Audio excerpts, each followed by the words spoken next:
Hello everyone, welcome to our channel.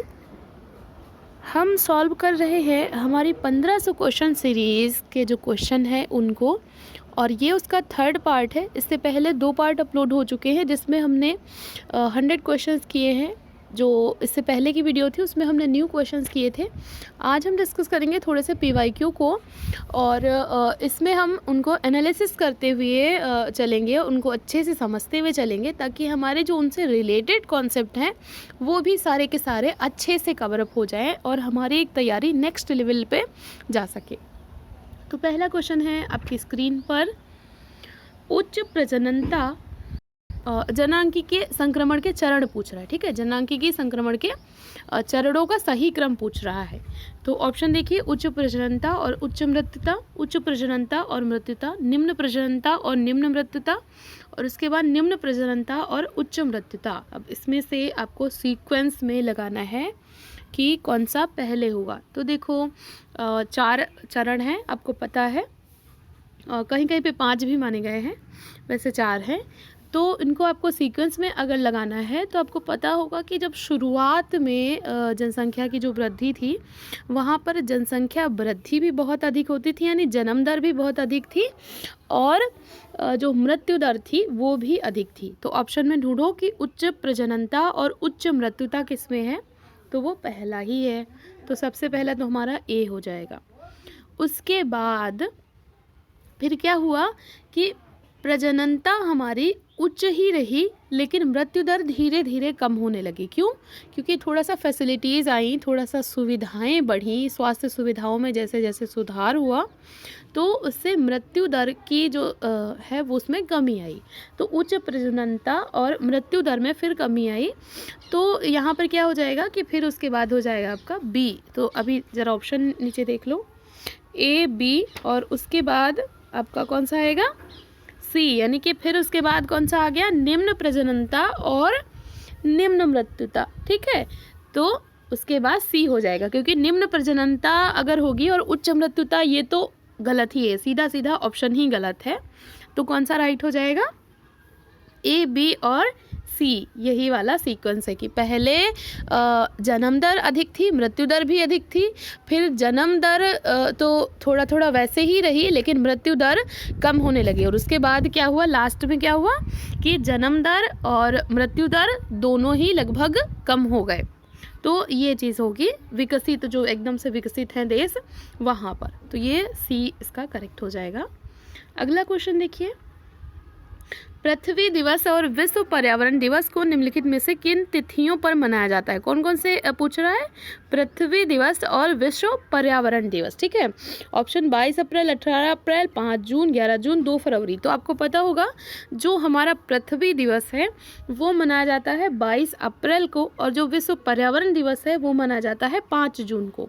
और जल दिवस अगर पूछता है तो जल दिवस मनाया जाता है 22 मार्च को। ठीक है, तो जल पहले आया, पृथ्वी बाद में आई, तो पृथ्वी दिवस बाद में आएगा और जल दिवस पहले आ गया। और 5 जून को क्या मनाया जाता है, विश्व पर्यावरण दिवस। इसकी शुरुआत कब से हुई थी, तो इसकी शुरुआत हुई थी 1972 से। ये जो पर्यावरण दिवस मनाया जाता है 1972, कौन सा सम्मेलन हुआ था, स्टॉकहोम सम्मेलन, वहाँ से ये 5 जून को विश्व पर्यावरण दिवस मनाने की शुरुआत हुई थी। ठीक है, और रियो डे जेनेरियो सम्मेलन से शुरुआत हुई थी ये इसकी। ठीक है, तो ये आपका कौन सा करेक्ट हो जाएगा, ए और सी। ए और सी यानी कि बी वाला आपका ऑप्शन जो है ये राइट है। अगला क्वेश्चन है, क्वेहन ने किस शब्द के द्वारा बताया कि किसी भी दिए समाज में विज्ञान पर उसका विशेष प्रभाव होता है? तो क्वेहन ने कौन सा वर्ड यूज़ किया है साइंस में, एक जो साइंटिफिक रेवोल्यूशन की बात की है वहाँ पर उन्होंने कौन सा वर्ड यूज़ किया है? तो साइंटिफिक रेवोल्यूशन में उन्होंने बात की है पैराडाइम की। पैराडाइम शिफ्ट और पैराडाइम, ये दोनों वर्ड किससे संबंधित हैं, थॉमस क्वेहन से। ये जब रिसर्च मेथोडोलॉजी हम लोग डिस्कस करेंगे तो उसमें ये सारा का सारा आपका आएगा। तो थॉमस क्वेहन पैराडाइम और पैराडाइम शिफ्ट, ये दोनों की बात करते हैं। ये राइट हो जाएगा। अगला क्वेश्चन है, अभिकथन और दूसरा उसका रीज़न दिया हुआ है। तो औद्योगिकीकरण और असीमित वृद्धि की मनोग्रस्ती के जरिए विकास की प्रचलित विधि ने पारिस्थितिकीय तंत्र को कमजोर कर दिया। देखो पहला वाला क्या बोल रहा है कि चूंकि औद्योगिकीकरण बहुत ज़्यादा हो रहा है और हम चाह रहे हैं कि हमारी जो वृद्धि है वो असीमित हो जाए, इसीलिए जो विकास की जो प्रचलित विधि है इससे पारिस्थितिकीय तंत्र बहुत कमजोर हो गया है। राइट बात है।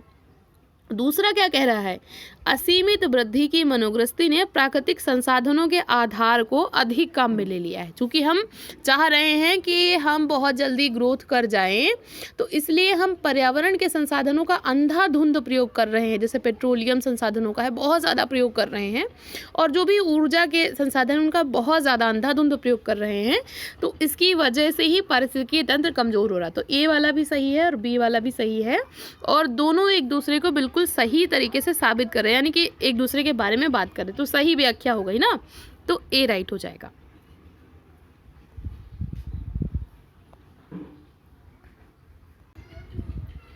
नेक्स्ट क्वेश्चन, फॉल्सिबिलिटी पूछ रहा है, समाज विज्ञान के संदर्भ में किसने फॉल्सिबिलिटी शब्द का प्रयोग किया। तो फॉल्सिबिलिटी ये मैंने इससे पहले की जो वीडियो थी उसमें भी पढ़ाया है बहुत अच्छे से, 2-3 बार ये क्वेश्चन रिपीट हुआ था उस वाली वीडियो में। तो फॉल्सिबिलिटी की बात कौन करता है, वो करते हैं आपके कार्ल पॉपर। ठीक है, कार्ल पॉपर कहते हैं कि वही चीज़ साइंटिफिक हम मानेंगे जिसमें फॉल्सिबिलिटी की विशेषता हो, वो मिथ्या सिद्धिकरण उसका हो सके, उसी को हम साइंटिफिक मानेंगे, वही नॉलेज साइंटिफिक है।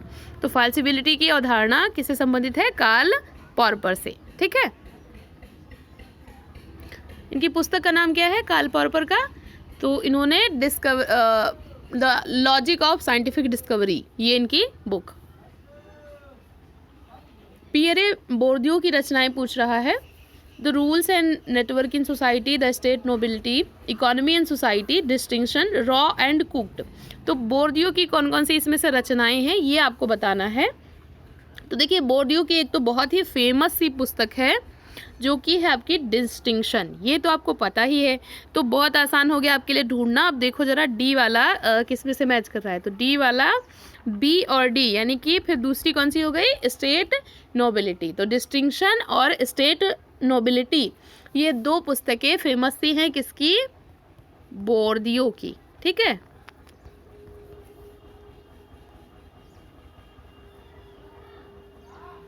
भारत में स्वतंत्रता के बाद 1970 तक समाजशास्त्रीय और सामाजिक नृवैज्ञानिक अध्ययनों में निम्नलिखित में से किन 3 विकासों पर गहरी चिंता व्यक्त की गई है। यानी कि 1970 तक जो भी डेवलपमेंट हुए हैं वो किन क्षेत्रों से संबंधित रहे हैं या उनसे संबंधित कुछ कार्य किए गए हैं।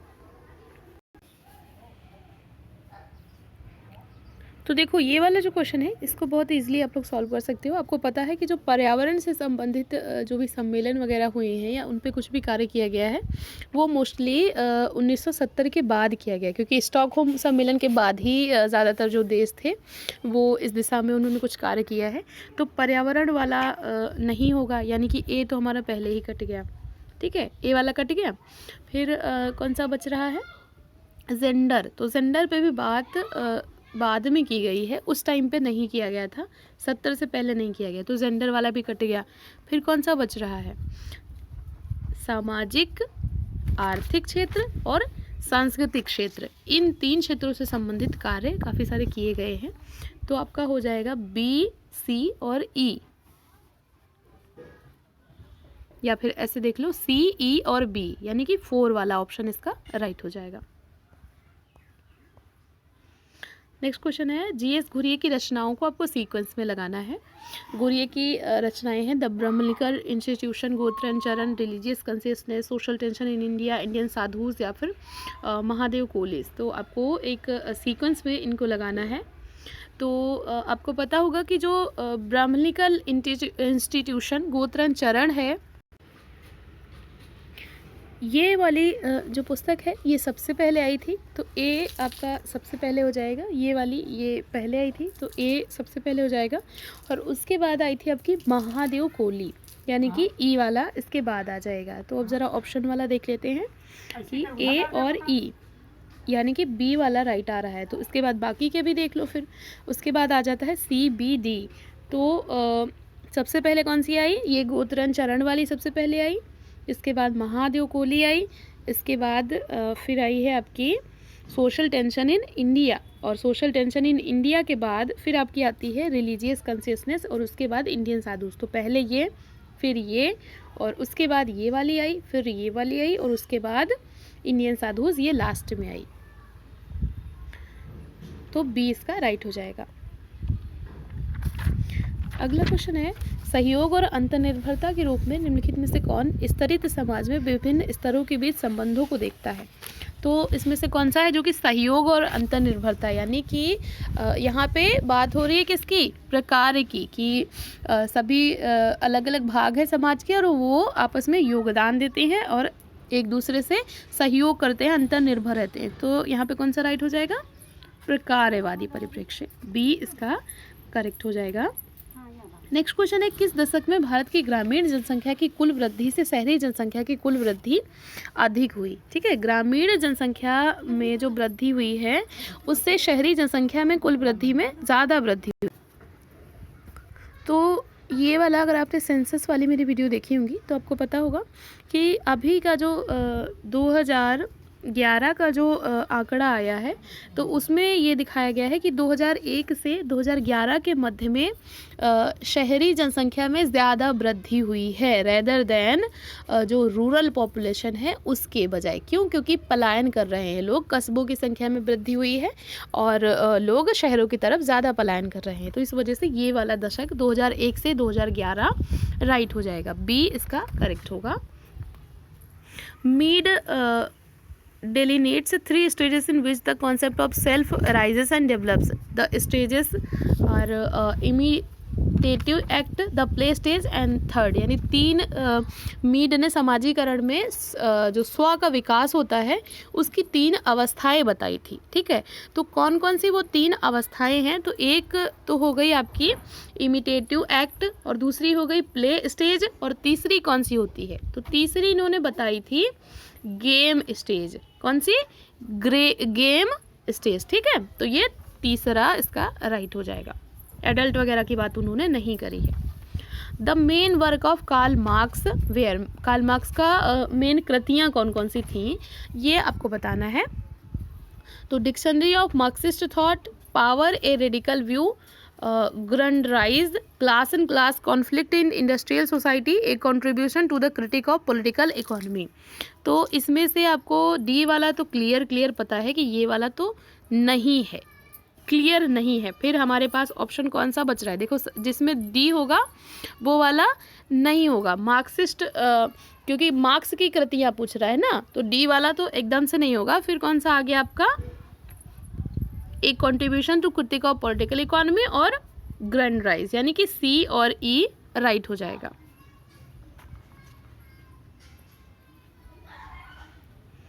नेक्स्ट में फिर से आपसे पुस्तकें पूछी गई हैं। ए अग्रवाल, जे एम एचेंसन, एस ए क्रेट और एफ बर्केस। अब इस तरीके के जब भी क्वेश्चन आए तो या तो आपको इनमें से किसी एक का अगर पता हो तब आप सॉल्व कर सकते हो, या फिर आप यहाँ पे गेस वर्क यूज़ कर सकते हो। तो अभी फ़िलहाल ये जो पुस्तकें हैं इनको सॉल्व करिए। तो इसमें से जो ये एक बहुत ही फेमस पुस्तक है इन्वायरमेंटलिटी, ये है अग्रवाल जी की। ठीक है, यानी कि इनकी एक मेंटेलिटी थी इन्वायरमेंट के प्रति, इनकी एक मेंटेलिटी थी। किसकी? अग्रवाल जी की। तो ये इन्वायरमेंटलिटी इनकी है। तो ए का 4 हो गया। अब देखो जरा सॉल्व होगा क्या? हो जाएगा, क्योंकि एक ही में 4 है। तो बाकी बी का 3rd, सी का 2 और डी का 1। बी का 3rd मीन्स ए अचेंसन का कैप्चरिंग द कॉमन्स हो गया, ए अग्रवाल का इन्वायरमेंटलिटी हो गया, और सी का 2 और डी का 1। तो सी का हो गया आपका 2 और बर्केस की हो गई सेक्रेड इकोलॉजी। तो बर्केस जो थे वो थोड़ा सा सेक्रेड में ज़्यादा बिलीव करते थे, तो आप इसको ऐसे याद रख सकते हो, सेक्रेड बर्केस। और अग्रवाल जी की एक मेंटेलिटी थी इन्वायरमेंट के प्रति, तो वो इन्वायरमेंटलिटी हो गई। ठीक है, और अचेंसन कैप्चरिंग द कॉमन्स, ये वाला हो जाएगा। तो कौन सा इसका राइट ऑप्शन है? बी वाला इसका करेक्ट हो गया। अगला क्वेश्चन फिर से असर्शन रीजन का है। आप लोगों के काफ़ी सारे ये गलत होते हैं, तो उनको ठीक से सॉल्व करने की प्रैक्टिस करिए। जितनी ज़्यादा आप प्रैक्टिस करेंगे इनकी, उतना ही इनमें आप बेहतर कर पाएंगे। और कोई ट्रिक यहाँ पे काम नहीं करती है, बस सिर्फ और सिर्फ प्रैक्टिस। तो संविधान की प्रस्तावना में सभी भारतीयों के बीच भाईचारे के प्रसार की बात की गई है। क्या प्रस्तावना में सभी भारतीयों के बीच भाईचारे के प्रसार की बात की गई है? दूसरा क्या बोल रहा है? भारत के संविधान की प्रस्तावना में भारत के सभी नागरिकों को सामाजिक, आर्थिक और राजनीतिक न्याय की गारंटी दी गई है। तो देखो, भारतीय संविधान की प्रस्तावना क्या कहती है? हम भारत के लोग। तो हम भारत के लोग, जब भी मैं कभी बोलती हूँ ना कि हमारा सोशोलॉजी परिवार, यानी वो मैं आप सभी को संबोधित करते हुए, यानी कि हम सब एक हैं, इस चीज़ की बात कर रही ना मैं। तो वैसे ही जब संविधान में बोला गया कि हम भारत के लोग, यानी कि सभी समान, सभी एक, यानी भाईचारे की तो बात हुई।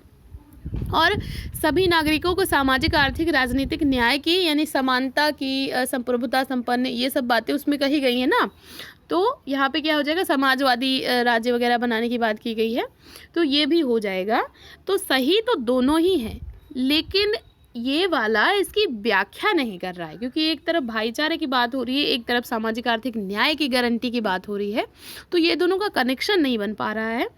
तो बी वाला इसका होगा कि दोनों ही सही है, लेकिन व्याख्या सही नहीं है। तो जब भी असर्शन रीज़न क्या है, तो वहाँ पे ये देख लिया करो पहले तो कि दोनों सही है या नहीं है, और उसके बाद फिर देख लो कि पहला वाला दूसरे को उसके बारे में बात कर रहा है या नहीं कर रहा, उससे संबंधित ही बात कर रहा है या थोड़ा सा कुछ हटके बोल रहा है, तो उसको डिफाइन कर रहा है या नहीं कर रहा, ये चीज़ भी देखनी है। अगला क्वेश्चन, मर्टन के अनुसार प्रकट प्रकार क्या है? तो प्रकट प्रकार, मर्टन ने 3 प्रकार बताए थे ना, प्रकट प्रकार, प्रच्छन्न प्रकार और दुष्प्रकार, और कहीं पर उन्होंने आकार की भी बात की है। तो प्रकट प्रकार को मर्टन ने कहा था कि कुछ ऐसे प्रकार जो कि समाज चाहता है, यानी वांछनीय है और स्वीकार्य है। तो यहाँ पर कौन सा ऑप्शन बैठ रहा है ठीक सा? अभिप्रेरित और स्वीकृत, जिनको हम चाह भी रहे हैं और जो कि हम स्वीकार भी कर रहे हैं, वो हो जाएंगे हमारे प्रकट प्रकार। ठीक है, बाकी के ऑप्शन में क्या है कि अभिप्रेरित नहीं और अस्वीकृत, तो ये फिर हो जाएगा प्रच्छन्न में। अगला question, Talcott Parsons has gain the following function of social system, choose the correct sequence from the option given below. तो आपको इसमें से एजिल मॉडल पूछ लिया है, सीधा सीधा जो उन्होंने एजिल मॉडल अपना दिया था उसको सीक्वेंस में लगाना है। तो एजिल में ए तो आपका पहले ही हो जाएगा, फिर गोल आ जाएगा, उसके बाद इंटीग्रेशन आ जाएगा, और उसके बाद लेटेंसी। तो एजिल मॉडल को सीक्वेंस में लगाना है AGIL। तो कौन कौन सा हो जाएगा? पहले B, उसके बाद D, उसके बाद A और उसके बाद C। तो BDAC, देखिए D वाला राइट हो जाएगा। अगला क्वेश्चन, इनमें कितने से किसने सर्वाधिक आदिम समाजों में अविवाहित व्यक्तियों की दयनीय स्थिति का सुस्पष्ट वर्णन किया है? तो आदिम समाजों की बात कौन करता है, और फिर विवाह से संबंध और विनिमय, ये सबसे संबंधित कौन आ रहा है आपके दिमाग में? कौन आ रहा है? Levi Strauss. ठीक है, आदिम समाजों की बात वही तो मोस्टली करते हैं, और फिर विवाह से संबंधित विनिमय, विवाह, इन सब की बात भी वो करते हैं, नातेदारी वगैरह की। तो यहाँ पर लेवी स्ट्रॉस राइट हो जाएगा। नेक्स्ट है, कॉम्ट के दर्शन के संदर्भ में किसने निजवाचक आलोचना का प्रयोग किया है? निजवाचक आलोचना यानी कॉम्ट को कुछ हद तक क्रिटिसाइज किसने किया है? तो किसने क्रिटिसाइज किया है कॉम्ट के जो भी उनका कृतियाँ रही हैं उनको? तो ये किया है आपके किसने? हीगल ने। ठीक है, कॉम्ट के दर्शन को एक तरीके से उसके अपोजिट जा करके एक दर्शन दिया, क्योंकि जो कॉम्ट थे ये प्रत्यक्षवाद को मानते थे, और हीगल ने क्या बात कर दी? फिनोमेनोलॉजी ऑफ माइंड, जो उनकी पुस्तक है उसमें फिनोमेनोलॉजी से संबंधित चीज़ें बोल दी। तो फेनोमेनोलॉजी और जो पॉजिटिविज्म है ये एकदम अपोजिट हो गया, क्योंकि फेनोमेनोलॉजी कहता है कि जो हम अनुभव करते हैं वो सत्य है, और पॉजिटिविज्म क्या कहता है कि जो तर्क के आधार पर सत्य निकसे वही चीज़ सत्य है। तो दोनों अपोजिट हो गए, तो हीगल राइट हो जाएगा।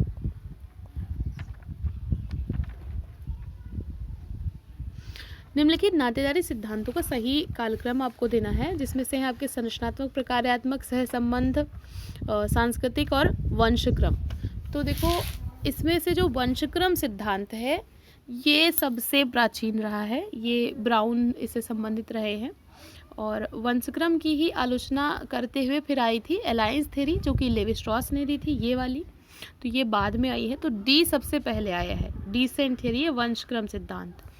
तो इसमें से DABC यानी पहले आया वंशक्रम, फिर आया संरचनात्मक प्रकार्यवाद, फिर आया सहसंबंध और लास्ट में आएगा सांस्कृतिक।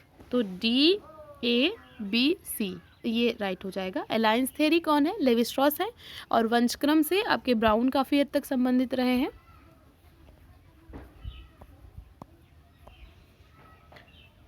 अगला क्वेश्चन है, भारतीय संविधान के निम्नलिखित में से कौन सा अनुच्छेद केवल अनुसूचित और अनुसूचित जनजातियों पर लागू होते हैं? केवल अनुसूचित और अनुसूचित जनजातियों पर लागू होने वाले अनुच्छेद कौन कौन से हैं? Article 340, article 16, article 330, article 275, article 148। तो इसमें से कौन से हैं जो कि केवल अनुसूचित और अनुसूचित जनजातियों पर लागू होते हैं? तो देखो पहले तो हम अनुच्छेद को ही ठीक से जान लें कि किस अनुच्छेद में क्या बात की गई है। तो जो आर्टिकल 340 है यानी कि 340, इसमें पिछड़े वर्गों से संबंधित एक आयोग के गठन की बात की गई है ये। और 330 जो है इसमें बात की गई है अनुसूचित जातियां और अनुसूचित जनजातियों के लिए स्थान आरक्षण की। 16 में बात की गई है कि सेवाओं में आरक्षण दिया जाए उनको।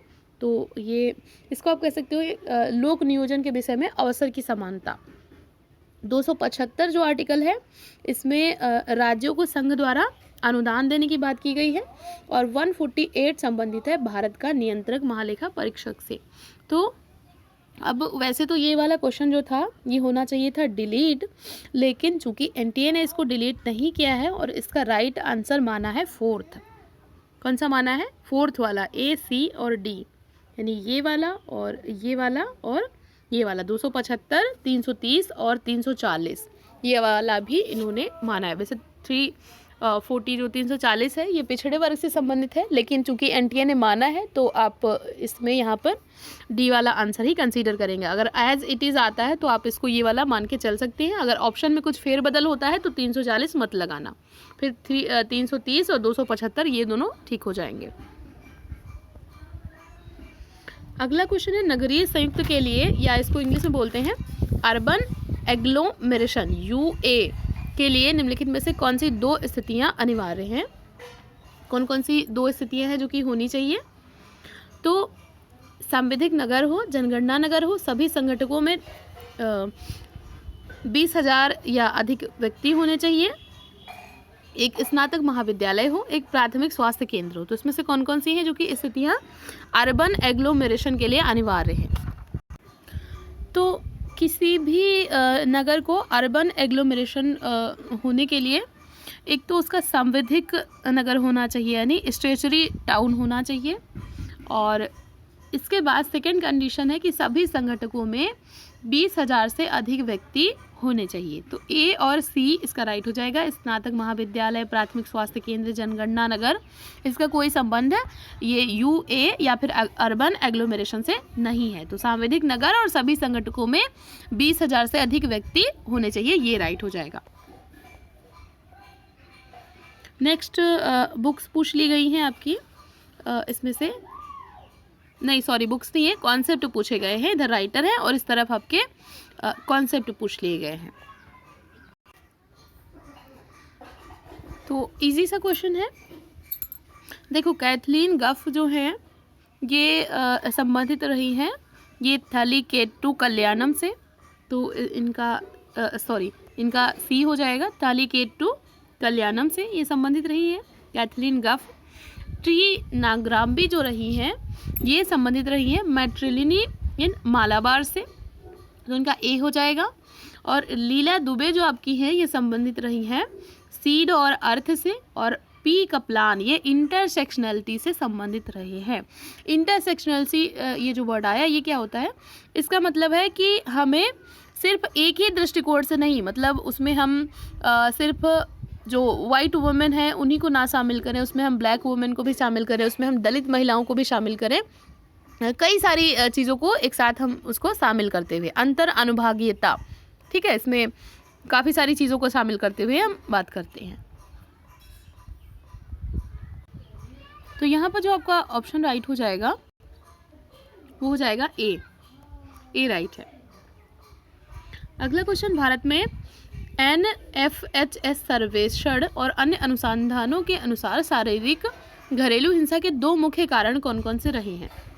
जो घरेलू हिंसा होती है वो किस कारण से होती है, तो एक तो आपका पहले ही गलत हो जाएगा, शिक्षा का उच्चतम स्तर कभी भी घरेलू हिंसा का कारण नहीं होगा। अगर महिलाएं बहुत ज़्यादा पढ़ी लिखी हैं तो वो इसका विरोध कर सकती हैं, तो वहाँ पे घरेलू हिंसा नहीं होगी। पुरुष बहुत ज़्यादा पढ़े लिखे हैं तो वो समझदार होंगे, तो शायद वैसा ना हो। तो शिक्षा का उच्चतम स्तर ये तो नहीं होगा, डी वाला पहले ही कट गया। और फिर कौन सा बचता है, निसंतानता, कि अगर किसी के बच्चे नहीं हो रहे हैं किसी वुमेन के तो उसको वहाँ पर प्रताड़ित किया जाता है। और अगर वो आर्थिक तौर पर समृद्ध हैं तो वहाँ भी घरेलू हिंसा का कोई संबंध नहीं है, तो ये वाला भी नहीं होगा। फिर कौन सा आ रहा है, हिंसा का अंतर पीढ़ी संचरण, कि हिंसक प्रवृत्ति एक पीढ़ी से दूसरी पीढ़ी में, ऐसा घरेलू मारपीट होता रहता है तो अगली पीढ़ी वाले बच्चे भी वही देख देख के सीख गए और वो भी वैसा ही करेंगे क्योंकि उनका समाजीकरण वैसा ही हो गया। तो ए और सी यानी कि थर्ड वाला ऑप्शन राइट है। नेक्स्ट क्वेश्चन, मेलिनोव्स्की के प्रकारवाद को बहुधा किस रूप में परिभाषित किया जाता है। तो मेलिनोव्स्की का जो प्रकारवाद है इसको कहा जाता है सांस्कृतिक प्रकारवाद, क्योंकि संस्कृति के माध्यम से इन्होंने प्रकार की बात की है और साथ में व्यक्ति की आवश्यकताओं की भी बात की है इन्होंने, तो इसको बोला जाता है व्यक्तिवादी प्रकारवाद। तो पहला वाला राइट हो जाएगा। सांस्कृतिक और व्यक्तिवादी दोनों ही मेलिनोव्स्की के हैं। नेक्स्ट क्वेश्चन, समाज में लैंगिक असमानता स्वपीड़न रति तथा महिलाओं में लिंग ईर्ष्या के कारण होता है, ये निम्नलिखित में से किस विद्वान का मानना है। तो जो लैंगिक असमानता है ये स्वपीड़न रति और महिलाओं में लैंगिक ईर्ष्या के कारण होता है, ये किसने बताया है। तो देखो मिशेल एंड मिशेल ये तो दोनों ही होंगे, तो सी और डी ये तो करेक्ट हो गया, सी और डी। अब उसके बाद और कौन है, तो इनके साथ ही एक और नाम लिया जाता है जो कि है जे क्रिस्टेवा का, क्योंकि क्रिस्टेवा और मिशेल ये तो बी सी और डी, बी सी डी यानी कि थर्ड वाला हो जाएगा, ये जे लेकान ये नहीं होंगे। नेक्स्ट क्वेश्चन है, किसने ये कहा था कि आदिवासियों का हिंदू जातियों में आत्मसातकरण किया जाना चाहिए। आदिवासी जो हैं वो पिछड़े हिंदू हैं, उनका आत्मसातकरण किया जाना चाहिए, ये बात कौन करता है, बहुत ही फेमस है GS घुरिये। जबकि जो वेरियर एल्बिन है ये जनजातियों के पृथक्करण को ज़्यादा उसको सपोर्ट करते हैं, तो ये पृथक्करण से हो जाएंगे। आत्मसातकरण की बात हो रही है तो GS घुरिये। अगला क्वेश्चन, टी शनन के अनुसार कृषक समाजों की कौन कौन सी विशेषताएं हैं। तो कृषक समाजों में देखो आप ऐसे भी इसको सॉल्व कर सकती हो कॉमन सेंस के बेस पे भी, कि जहाँ भी कृषक समाज होगा तो पारिवारिक श्रम वो लोग मिलजुल के कार्य करेंगे, तो पारिवारिक श्रम होगा। बाजार के लिए उत्पादन नहीं होगा। जीवन पद्धति के रूप में कृषि होगी, क्योंकि इनका मेन जो रिसोर्स है वो कृषि पे ही डिपेंड करता है, तो जीवन पद्धति के रूप में कृषि ये होगी। नगरीय साधनों पर निर्भरता बहुत ही कम होगी या नहीं ही होगी, और एक कमज़ोर स्थिति होगी। तो कौन कौन सा हो गया, ए सी और ई, ए सी और ई, यानी कि बी वाला आपका राइट हो जाएगा। ये विशेषताएं किसने बताई हैं, टी शैनन ने, ठीक है। पीजेंट एंड पीजेंट सोसाइटी इन्हीं की पुस्तक है, बहुत ही फेमस है, कई बार पूछी गई है। अगला क्वेश्चन, संवेदन या टेक्नोनॉमी का निषेध व्यवहार ये किस में पाया जाता है? टेक्नोनॉमी। तो संवेदन और टेक्नोनॉमी का जो व्यवहार है ये पाया जाता है आपकी खासी जनजाति में। कहाँ पर? खासी जनजाति में। इसका बी राइट हो जाएगा। अगला क्वेश्चन, आधुनिक समाज में कालातीत के रूप में समय के रूपांतरण पर किस विद्वान ने जोर दिया था? तो ये वाला जो क्वेश्चन है इसको अगर आप इंग्लिश टर्म देखोगे, यहाँ पे नहीं है लेकिन इंग्लिश टर्म में आपको को बता देती हूँ। इंग्लिश टर्म होगी टाइमलेसनेस, और जहाँ भी टाइमलेसनेस वर्ड आए, ध्यान से सुन लेना, टाइमलेसनेस और टाइमलेसनेस वर्ड आएगा तो आप किस पे जाओगे? मैनुअल कैसल पे। तो सी इसका राइट हो जाएगा। ठीक है, टाइमलेसनेस की बात की है आधुनिक समाजों के लिए मैनुअल कैसल ने। नेक्स्ट है आर के मर्टन के according which of the following constitute ethos of science? Science के इथोस कौन कौन से हैं? तो यहाँ पर सिंपल सा मर्टन का कूडोस पूछा गया है। कूडोस मैंने बताया हुआ है तो वो पूछा गया है। तो कौन कौन सा हो जाएगा? तो कूडोस का एक तो कम्युनलिज्म हो जाएगा। ठीक है, उसके बाद एक सार्वभौमिकवाद होता है यानी यूनिवर्सलिज्म हो जाएगा, और एक हो जाएगा आपका ऑर्गेनाइज्ड स्केप्टिसिज्म यानी कि ए, सी और डी। ए, सी और डी, ये थर्ड वाला राइट हो जाएगा। ए, सी और डी। ठीक है, कूडोस में। समाजशास्त्रीय शोध में आकस्मिकता या सेरेंडिपिटी की बात कौन करता है? तो सेरेंडिपिटी मैंने पढ़ाया हुआ था मर्टन वाली वीडियो में। कौन करता है? मर्टन करते हैं। सेरेंडिपिटी क्या होता है कि जैसे हमको सपोज कि हमारा कोई टॉपिक है रिसर्च का, हम रिसर्च कर रहे हैं, हमने किसी को चूज़ किया और सौभाग्य से हमें वो चीज़ हमें रास्ते में वो पर्सन मिल गया, तो वो होता है सौभाग्य से मिल जाना। तो सेरेंडिपिटी, आकस्मिकता, ये मर्टन ने बात की है इसकी। नेक्स्ट क्वेश्चन है पीत क्रांति का संबंध किससे है? तो पीत क्रांति का संबंध है तिलहन उत्पादन से। श्वेत पूछता तो दुग्ध उत्पादन हो जाता। ठीक, पीत क्रांति तिलहन उत्पादन से। नेक्स्ट क्वेश्चन है असर्शन रीजन का। समाज विज्ञान शोध में वस्तुपरकता का कुछ हद तक अनुरक्षण किया जा सकता है। मतलब कि कुछ हद तक हम समाज विज्ञान में ऑब्जेक्टिविटी को अचीव कर सकते हैं। सही बात है। फिर क्या है? वस्तुपरकता हमारी अवधारणाओं में जैसे कि वे स्वतंत्र रूप में विद्यमान होती हैं, बाह्य समाज का विवरण प्रदान करती हैं, किंतु मानवीय समाज का केवल बाहर से अवलोकन नहीं किया जा सकता। केवल बाहर से अवलोकन नहीं किया जा सकता है, इसीलिए कुछ हद तक हम कर सकते हैं, पूरी तरीके से हम इसको प्राप्त नहीं कर सकते। तो काफ़ी हद तक दोनों एक दूसरे को जस्टिफाई कर रहे हैं, सही व्याख्या हो जाएगी। अगला है क्वेश्चन, L.H. मॉर्गन के अनुसार विवाह का जो उन्होंने परिवारों के जो प्रकार बताए थे, विवाह के जो प्रकार बताए थे, उसमें से आपको सीक्वेंस में लगाना है। तो सबसे पहला उन्होंने कौन सा बताया था? तो सबसे पहले उन्होंने बताया था कि पहले कोई बंधन नहीं था। देखो जो मॉर्गन है ये आपके उद्विकासवाद से काफ़ी हद तक संबंधित है। तो उन्होंने कहा था क्रमिक विकास हुआ था। तो पहले क्या था? यौन साम्यवाद था, यानी सब कुछ समरक्त या यौन साम्यवाद रहा है।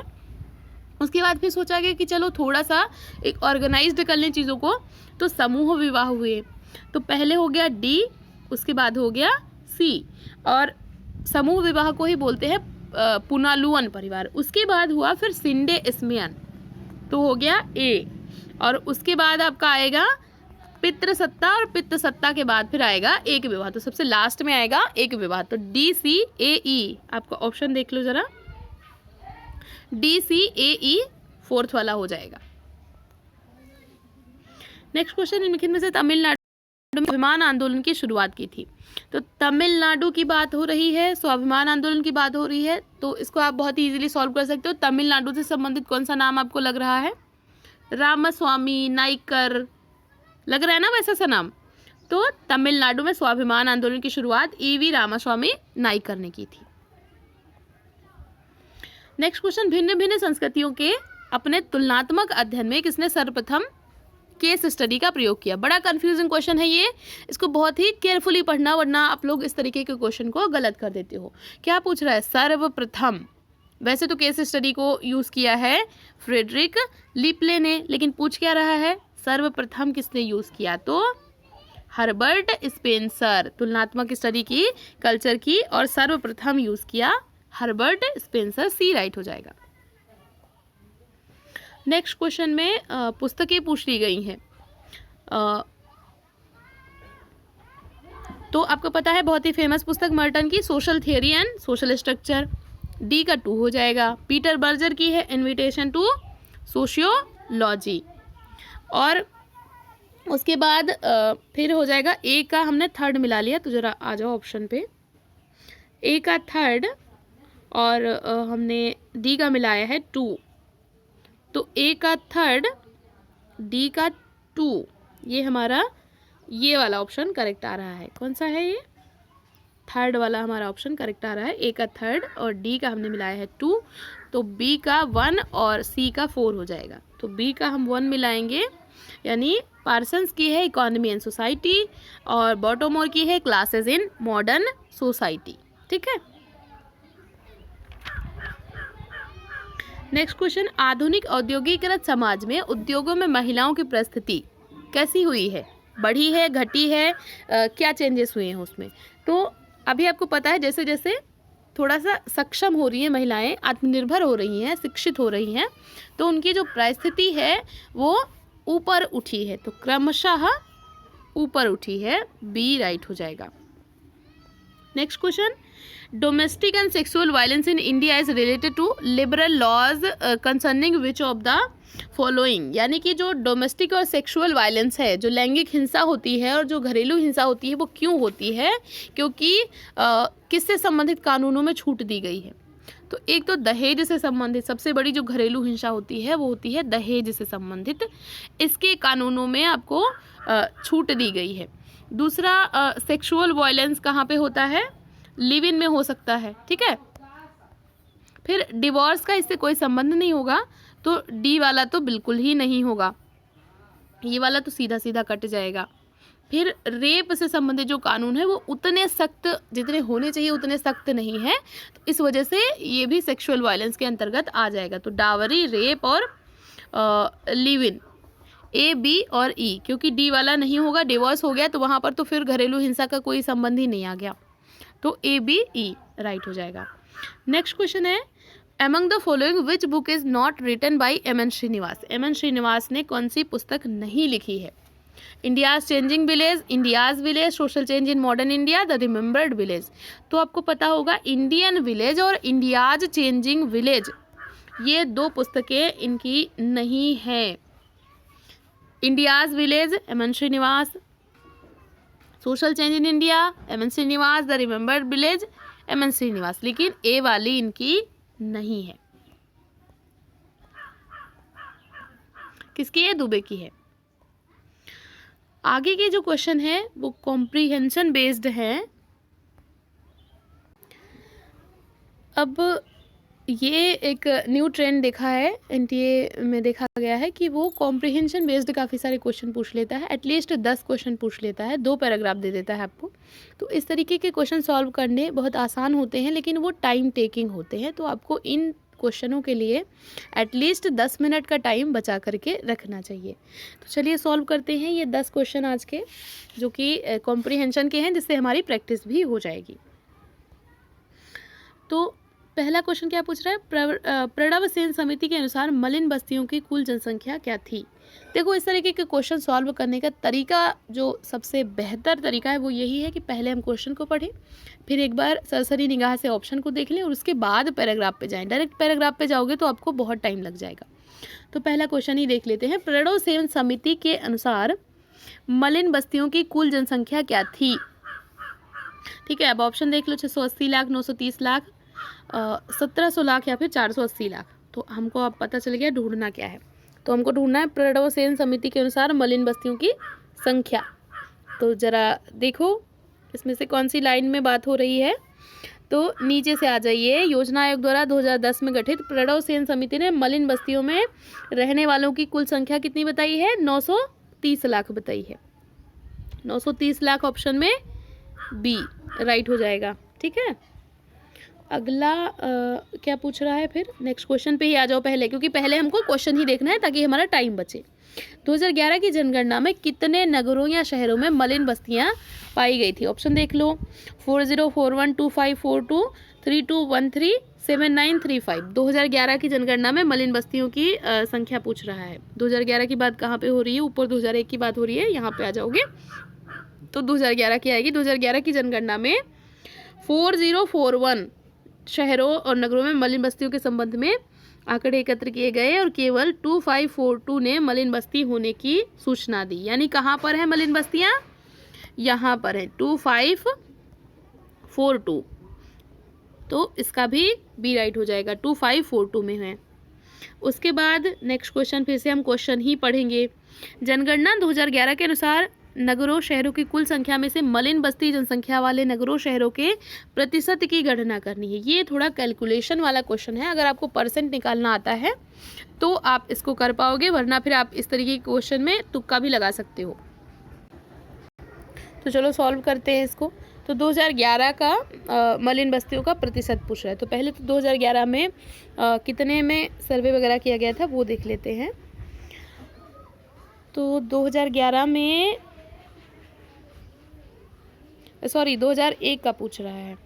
तो 2001 में 5161 नगरों में टोटल सर्वे किया गया था और वहाँ पे मलिन बस्ती कितने में मिली थी? 640 में। यानी कि ये टोटल है और इसमें से इतने में मलिन बस्ती मिली है। तो प्रतिशत निकालने का जो फॉर्मूला हो जाएगा वो ये हो जाएगा कि जो भी संख्या वो मतलब कितना प्रतिशत आपको मिला है और साथ में टोटल जो कुल जनसंख्या है वो कितनी है। तो 5161 और इसको हम गुणा कर देंगे 100, ठीक है। 640 गुणे 5161 गुणे 100। अब इसको जब हम करेंगे तो हमारा आएगा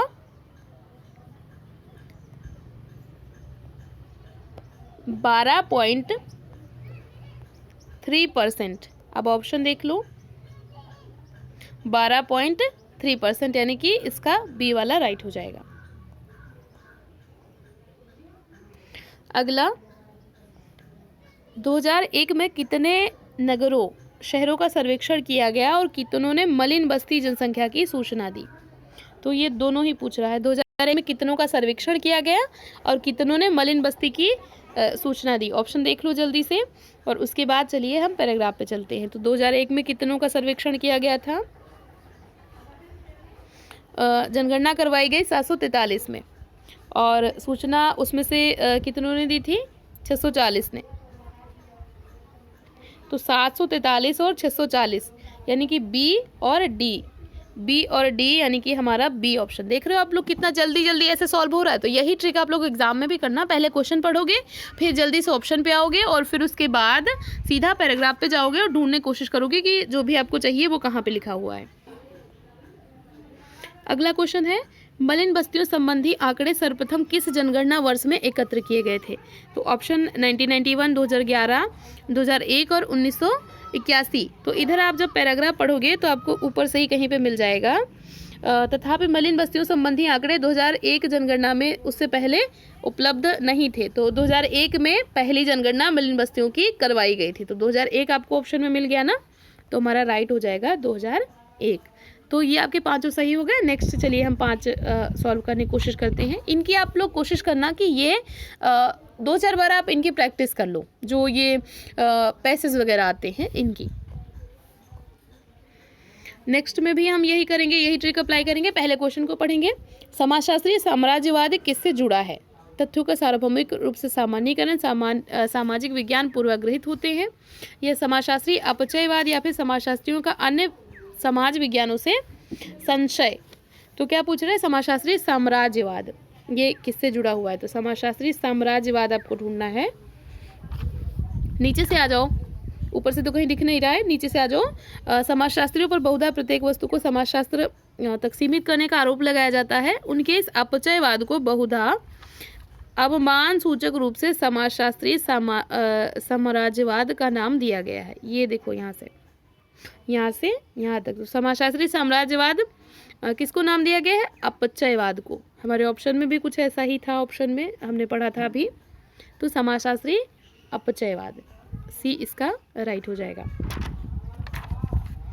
अगले में फिर से हम वही करेंगे, पहले क्वेश्चन फिर ऑप्शन। अंतः विषयी सहकार प्रथा क्या समावेश करता है?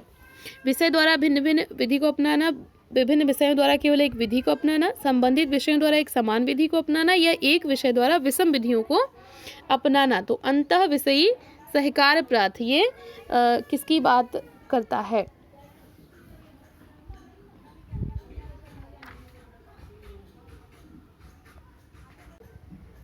चलिए पढ़ते हैं। अंतः विषयी सहकार प्राप्त कहाँ पे आ रहा है? प्रथम है सूचना की आवश्यकता, अधिक आंकड़े। दूसरा है सामूहिक संरचनाओं विस्तृत समाकलन की आवश्यकता। पहले स्तर पर अंतः विषयी सहकार में या तो बहुत थोड़ी समस्या होती है या कोई समस्या नहीं होती है। इसमें एक विश्वास के साथ सूचना विनिमय,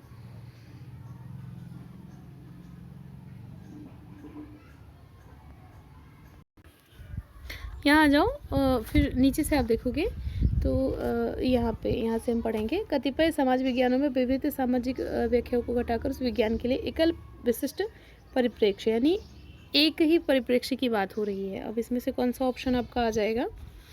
विषय द्वारा भिन्न भिन्न विधि, ये नहीं हो जाएगा। विभिन्न विषयों द्वारा केवल एक विधि, संबंधित विषयों द्वारा एक समान विधि, तो ये वाला ज़्यादा सही बैठ रहा है, सी वाला। तो सी वाला राइट हो जाएगा। अगला क्वेश्चन, पहले ये भी हम क्वेश्चन ही पढ़ेंगे। मानव विज्ञान में अंतः विषयी शोध किन आवश्यकताओं का परिणाम हो सकता है? कौन कौन सी आवश्यकताएं होंगी? समान या भिन्न, बहुल और परस्पर विरोधी, भिन्न या अंतः संबंधित, या फिर दो भिन्न परंतु अंतः संबंधित। तो अंतः विषयी शोध किन आवश्यकताओं का परिणाम हो सकता है? ऊपर से ही लाइन है, मानव क्षेत्र में अंतः शोध दो भिन्न भिन्न परंतु अंतः संबंधित आवश्यकताओं का परिणाम हो सकता है। भिन्न है लेकिन अंतः संबंधित है, दो भिन्न परंतु अंतः संबंधित आवश्यकताओं से। तो 4 इसका राइट हो जाएगा। अगले में भी हम पहले क्वेश्चन ही पढ़ेंगे। विश्लेषणात्मक समाकलन में कठिनाइयाँ किसके फलस्वरूप होती हैं? सामाजिक विज्ञान में रेखीय क्रम नहीं है, या फिर सामाजिक विज्ञान में विशुद्ध प्रयोगात्मक प्रणाली में समानता है, या सामाजिक विज्ञान प्रकृति में है, या सामाजिक विज्ञान अधिक मानकीकरण है। क्या ढूंढना है हमको? विश्लेषणात्मक समाकलन में कठिनाइयाँ।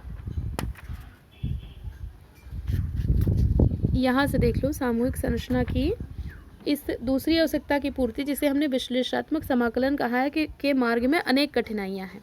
क्या क्या कठिनाइयाँ हैं? प्राकृतिक विज्ञान के विपरीत समाज विज्ञान में घटती सामान्यता और बढ़ती जटिलता के बीच विज्ञान का कोई एक रेखीय क्रम नहीं है। ठीक है, घटती सामान्यता और बढ़ती जटिलता के बीच विज्ञान का एक रेखीय क्रम नहीं है, और इसीलिए विविध सामाजिक परिघटनाओं की व्याख्याओं को घटाकर उस विज्ञान के लिए विशिष्ट एकल परिप्रेक्ष्य को प्रस्तुत करने की कोशिश की जाती है। तो यहाँ पे क्या है, क्या मिल रहा है? समाज विज्ञान में क्या है? सामान्यता घट रही है, जटिलता बढ़ती है, इसलिए विज्ञान का कोई एक रेखीय क्रम नहीं है। अब जरा आ जाओ नीचे से, तो इसमें से पहला ही ऑप्शन आपको दिख रहा है, सामाजिक विज्ञान में कोई रेखीय क्रम नहीं है, तो ए इसका राइट हो जाएगा। अगला और आज का लास्ट क्वेश्चन है, क्वेश्चन ही हम पहले देखेंगे। समाज विज्ञान की सामान्यता क्या प्रवृत्ति होती है? विशिष्ट परिघटनाओं की व्याख्या को बहुल परिप्रेक्ष्य में करता है, या फिर एक परिघटना की व्याख्या को बहुल परिप्रेक्ष्य में, या फिर विभिन्न परिघटनाओं की व्याख्या को एक परिप्रेक्ष्य में, या फिर इनमें से कोई नहीं। तो समाज विज्ञानों की प्रवृत्ति क्या होती है? तो यहाँ से नीचे से पढ़ोगे,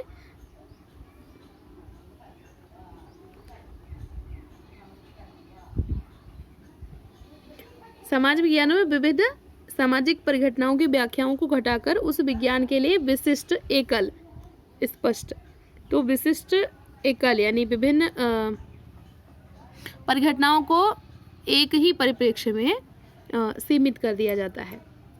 तो इसका भी थर्ड राइट हो जाएगा। तो ये थे आज के क्वेश्चंस। आई होप आपको क्वेश्चंस पसंद आए होंगे। मैंने थोड़ा सा जल्दी में सॉल्व करवाया है, ताकि सारे क्वेश्चन में ऑन द टाइम, आपको बहुत ज़्यादा टाइम भी ना लगे और सारे के सारे क्वेश्चन आपके सॉल्व हो जाएं।